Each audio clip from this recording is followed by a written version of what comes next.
Olá. Bom, com esses ataques recentes, né, entre Israel e Irã, agora em junho de 2025, que tomaram conta das notícias, a gente pegou um artigo do Sérgio Botton Barcelos para analisar e ele levanta uma questão, assim, fundamental. Será mesmo que esses mísseis, sabe, disparados tão longe, não tem nada a ver com a nossa vida aqui no Brasil?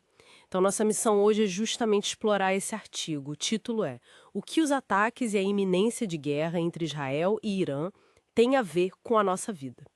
A gente vai investigar como esse conflito, que parece ah, super distante enquanto a gente está aqui, né, preocupado com boleto, preço do gás, como é que ele afeta a gente de perto? Ok, vamos lá. Começar essa análise, o artigo começa justamente daí, né, dessa sensação que a gente tem de distância, mas a realidade é que o mundo está todo conectado. Mesmo que, sei lá, a gente não fale árabe ou não acompanhe o noticiário internacional todo dia, o texto diz que os efeitos chegam aqui. E o que eu acho fascinante na abordagem do artigo é como ele descreve a situação. Não é só Israel contra Irã, ponto. É como se fosse um jogo de tabuleiro geopolítico, sabe? Ou o que chamam de guerra por procuração.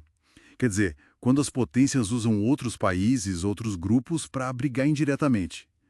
O texto detalha, por exemplo, como os Estados Unidos veem Israel.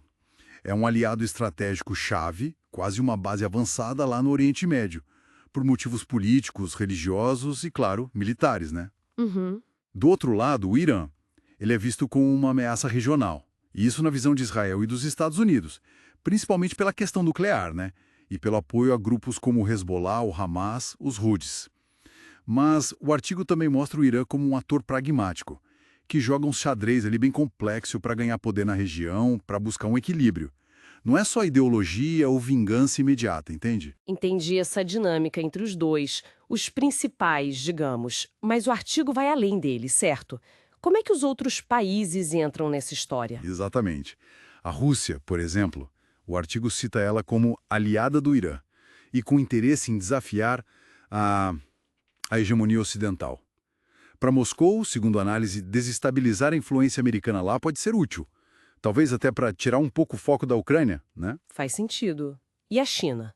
O artigo fala que a postura deles é mais discreta, mais calculada. Isso, tem a dependência do petróleo iraniano, né? O interesse óbvio em manter as rotas comerciais estáveis, mas ao mesmo tempo Pequim tenta se colocar como mediadora. Quer construir o tal do soft power, influenciar pela diplomacia, pela cultura, não pela força numa área super instável como aquela. Pois é. E é aí que o artigo conecta tudo isso com o nosso dia a dia aqui. Esses movimentos globais, essa instabilidade toda lá no Oriente Médio, isso impacta o Brasil diretamente.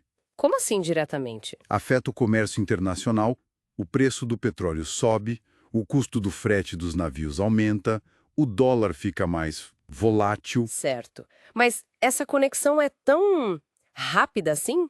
O artigo explica como essa instabilidade lá fora vira, na prática, um problema para o nosso bolso? Sim, sim. O texto argumenta que a ligação é bem clara. A alta do petróleo e do dólar, por exemplo, isso reflete quase que na hora no preço da gasolina que a gente coloca no carro, sabe? No custo do transporte da comida e, no fim das contas, no preço que a gente paga na feira, no supermercado. É essa velocidade da conexão que o texto destaca. Nossa, é verdade. E, para além do impacto econômico, que é mais óbvio, né? Tem o diplomático. O artigo aponta o desafio para o Brasil.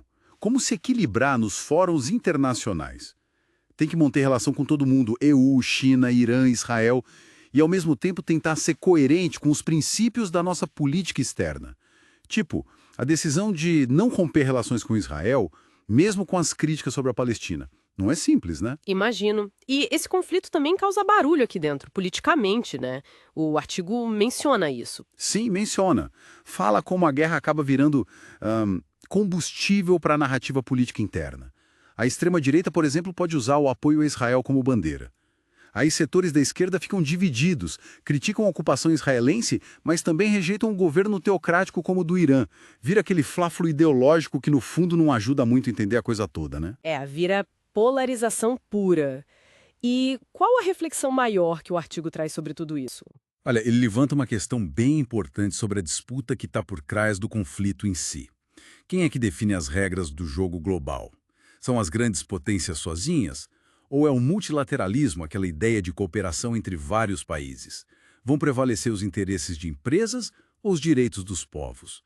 O texto faz a gente questionar se a guerra é sempre a única saída ou se a diplomacia ainda tem algum valor real. Então, resumindo a análise do artigo, o ponto-chave é que tá tudo ligado, né? Um conflito como esse, mesmo parecendo longe, afeta a gente na economia, no preço das coisas, na política, com essa polarização toda, e talvez até socialmente, alimentando medos, ideologias. Exatamente. O texto reforça isso. O que acontece lá em Tel Aviv, em Teherã, reverbera aqui e aponta uma dinâmica que é, assim, preocupante.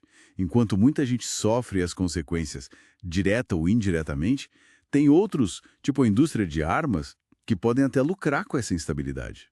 É uma engrenagem complicada e muitas vezes bem cruel. Para a gente fechar a nossa conversa, então fica uma reflexão que o próprio artigo inspira no final. Enquanto a gente segue tentando entender como sobreviver nesse cenário que parece tão distante, para além desses impactos econômicos e políticos que a gente discutiu, que outras conexões invisíveis, talvez mais sutis, acabam moldando o nosso dia a dia quando um conflito desses escala lá no Oriente Médio? Fica aí para a gente pensar.